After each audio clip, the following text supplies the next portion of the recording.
Hi viewers, அனைவருக்கும் ஒரு சிறந்த மருத்துவ குறிப்போடு தான் இந்த வீடியோவில் விரிவாக பார்க்க போகிறோம். அது என்னென்னு பார்த்தீங்கன்னா, நம்ம கால்களில் அறிகுறிகள் தென்படும். அந்த அறிகுறிகள் தென்பட்டால் அதுக்குண்டான வியாதி என்னன்றது நம்ம உடம்புல இருக்குதுன்னு நாம் தெரிஞ்சுட்டு உடனடியாக டாக்டரை போய் பார்க்குறதுக்கான முக்கிய குறிப்புகள். வாங்க வீடியோக்குள்ளே போயிட்டு அந்த குறிப்புகளை பார்க்கலாம். முதல்ல பார்த்தீங்கன்னா, உங்கள் காலோட மேல் பாகத்தில் ரொம்ப வீக்கமாக இருந்ததுன்னா அது எதுக்கான அறிகுறின்னு பார்த்தீங்கன்னா, இதய நோய்க்கான அறிகுறி, அதாவது ஹார்ட் அட்டாக்குக்கான சிம்டம்ஸு ப்ளஸ் கல்லீரல் செயல்படாமல் இருக்குதுன்னா அதுக்குண்டான கல் உருவாகி இருந்ததுன்னா அதனுடைய வீக்கமாக இருக்கலாம்.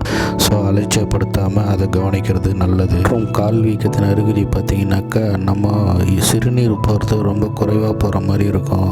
ஸோ அதுவும் ஒன்று. இன்னொன்று பார்த்திங்கனாக்கா, ஹீமோகுளோபின் கம்மியாக இருந்ததுன்னா இது மாதிரி காலோட மேல் பாகத்தில் வீங்கிடும். ஸோ அதனால் டாக்டரை கன்சல்ட் பண்ணி டெஸ்ட் எடுத்து பார்த்துக்கிறது ரொம்ப நல்லது. அடுத்ததாக பார்த்திங்கன்னா, கணுக்காலில் வலி இருக்கும். ஸோ அந்த வலி இருந்ததுன்னா விட்டமின் டி குறைவுனாலும் மற்றும் யூரிக் அமிலம் அதிகமாக சுரப்பதனால யூரியனில், ஸோ அதனால் கூட அந்த கணுக்காலில் வலி வரும். ஸோ அதையும் நம்ம கேர்படுத்தாமல் விடக்கூடாது. உடனடியாக டெஸ்ட் எடுத்து பார்த்து டாக்டரை கன்சல்ட் பண்ணி சரி பார்ப்பது ரொம்ப நல்லது. அடுத்தது பார்த்திங்கன்னா, உங்கள் காலில் மருத்து போயிடும் அடிக்கடி. அதுக்கப்புறம் பார்த்திங்கனாக்கா கூச்சமாக இருக்கும். ஸோ இது மாதிரி இருந்ததுனாக்கா விட்டமின் B12 குறைவினாலும் விட்டமின் E குறைவினால்தான் தான் இது மாதிரி ஏற்படுது. ஸோ அதனால் நம்ம உடம்பை நம்ம தான் பாதுகாத்துக்கணும்.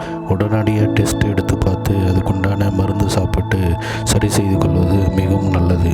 அடுத்ததாக பார்த்திங்கன்னா, உங்களோட தொடைகளிலும் மற்றும் கால்களிலும் நரம்புகள் வெளியிலே தெரிகிற மாதிரி கொடியாக இருக்கும். ஸோ அது மாதிரி இருந்ததுன்னா அதற்குண்டான சிம்டம்ஸ் என்னன்னு பார்த்தீங்கன்னா, உடம்புல ஈஸ்ட்ரோஜன் என்ற கெமிக்கல் அதிகமாக சுரக்கிறதுனாலையும் கல்லீரலோட செயல்பாடு மிக குறைவாக இருக்கிறதுனால இது மாதிரியான அறிகுறி தென்படும்.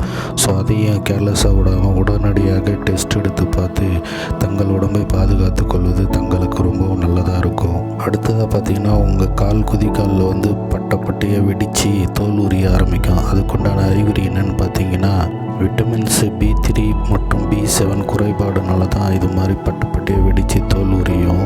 இது எதனால் ஏற்படுதுன்னு பார்த்தீங்கன்னா, ஒமேகா 3 குறைவுனாலும் இரும்பு சத்து குறைவாக உங்களோட உடம்புல இருக்கிறதுனால தான் இது ஏற்படுது. ஸோ அதனால் இதுக்குண்டான டெஸ்ட்டுகள் எடுத்து தங்கள் உடம்பை பாதுகாப்பது மிகவும் நல்லது. அடுத்ததாக பார்த்தீங்கன்னா, உங்களோட அடிப்பாதத்தில் அடிக்கடி வேர்வையாக ஊற்றிட்டே இருக்கும். அதனுடைய அறிகுறி என்னன்னு பார்த்தீங்கன்னா, உடம்புல குறைந்த லோடினம் மற்றும் இரத்த சோகை உருவாவதற்கான அறிகுறியை அது காமிக்கிறது.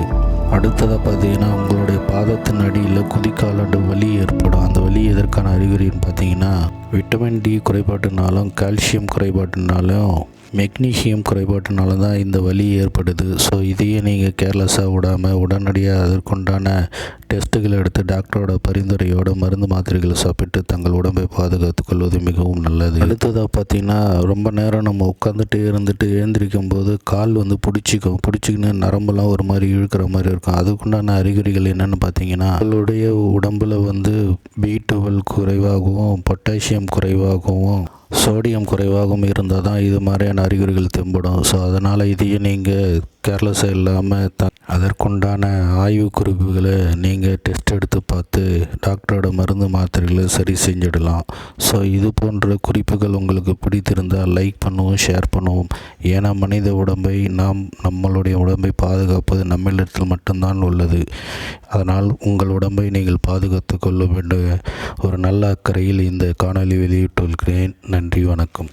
மேலும் இந்த தகவல் உங்களுக்கு பயனுள்ளதாக இருந்ததால் உங்கள் நண்பர்களுக்கும் உங்கள் வாட்ஸ்அப் குரூப்பில் அனைவருக்கும் பகிரும்படி மிகவும் தாழ்மையுடன் கேட்டுக்கொள்கிறேன். ஏனென்றால் யாராவது ஒருவருக்கு இந்த தகவல் கண்டிப்பாக பயன்படும்.